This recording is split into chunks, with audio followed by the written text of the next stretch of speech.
Cenário Brasil, com Fernando Schiller. Fernando Schiller conosco às 9h24. Schiller, o auxílio emergencial volta ou não volta? O governo está sofrendo pressão aí com o agravamento da pandemia em alguns estados. Você está acompanhando esse assunto aí? O que você tem a dizer para o nosso ouvinte, hein? Bom dia.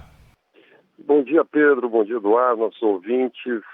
Deve voltar, deve haver uma pressão muito forte para uma retomada do auxílio emergencial, só que o problema continua o mesmo, né? Você não tem espaço fiscal para que isso aconteça, e aí tem que acontecer uma mágica, literalmente uma mágica lá no Congresso, alguma ideia genial, alguma reaglutinação de forças, uma repactuação do sistema político depois da eleição da mesa do Senado e da Câmara, né? Nós tivemos, uma série de fatores que nos últimos dias que levaram a essa discussão novamente, né?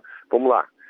Pesquisas de aprovação da presidência. Quer dizer, hoje há um certo consenso ali no Palácio do Planalto de que o fim do auxílio emergencial vai provocar um dano na imagem do presidente da República, né? Quer dizer, isso leva o governo a se interessar, né, pela volta do auxílio emergencial. Nós tivemos também uma carta enviada por 18 secretários de Fazenda dos estados, e aí todos do Nordeste, todos do Norte do país, né, mais, se não me engano, Mato Grosso e Paraná, pedindo a retomada a prorrogação, na verdade, das medidas emergenciais e, portanto, a manutenção do auxílio emergencial. Completamente inviável, né? Achei interessante nesta notícia o fato de que a secretária de Fazenda do estado de Goiás, ela fez uma observação interessante. Ela disse, olha, os secretários, em tese a ideia é boa, né? Mas os próprios secretários da Fazenda não têm alternativa de como arrumar o tal do espaço fiscal. Aliás, ninguém tem, não é?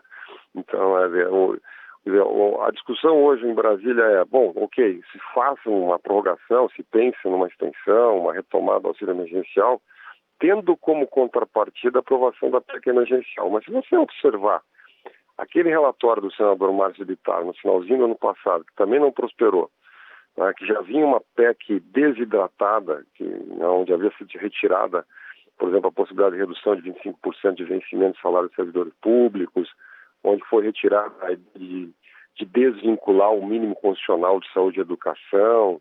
Enfim, a PEC ficou tão desidratada que ela está muito longe de suprir o espaço fiscal necessário para prorrogar algum nível de auxílio emergencial. Não sabe nem qual o valor seria, né? Mas a gente pensar que o auxílio emergencial esse ano passado, aliás, ele teve um custo acima de 200 bilhões, você não tem a mais remota chance de ter nada parecido com isso, preservando a regra do teto, né, e a chamada regra de ouro, para o orçamento do ano que vem. Não tem espaço fiscal para isso. O problema do governo é outro.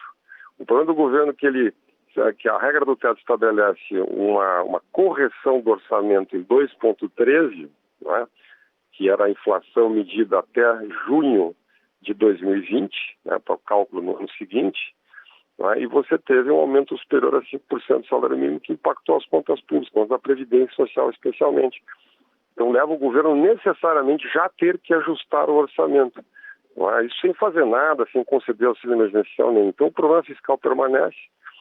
Nesse momento, a sucessão dentro da Câmara, os candidatos não querem tocar muito nesse assunto, porque tocar nesse assunto significa mexer com corporações, significa mexer em assuntos desagradáveis, digamos, numa disputa eleitoral dentro do Congresso.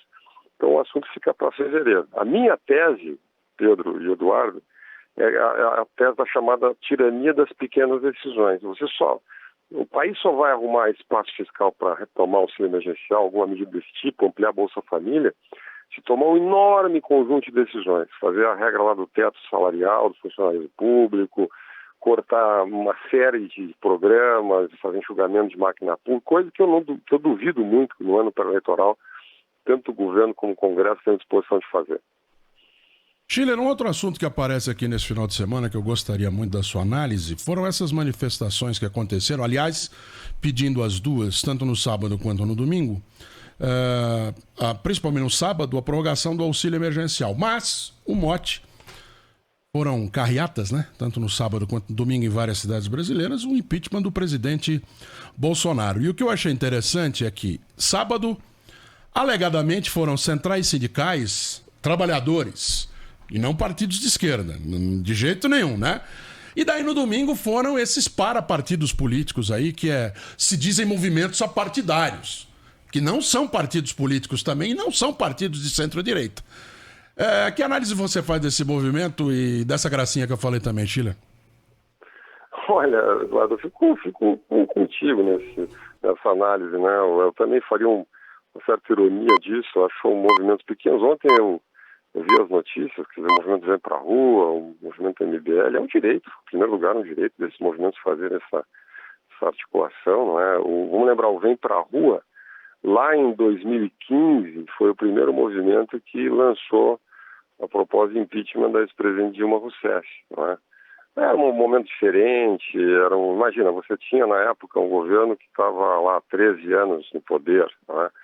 Então, quer dizer, você tinha um certo cansaço de uma certa estrutura de poder, você tinha uma série de casos de corrupção que vinham se acumulando ao longo do tempo, né? Você tinha uma crise econômica brutal, não é? O PIB brasileiro caiu aí 7% em 2015, 2016, você estava num processo de desagregação absoluta na base política do governo no Congresso. Então era um outro momento político, não é? Esses mesmos movimentos agora voltam às ruas, mas com muito menos gente, com muito menos força, muito menos potência.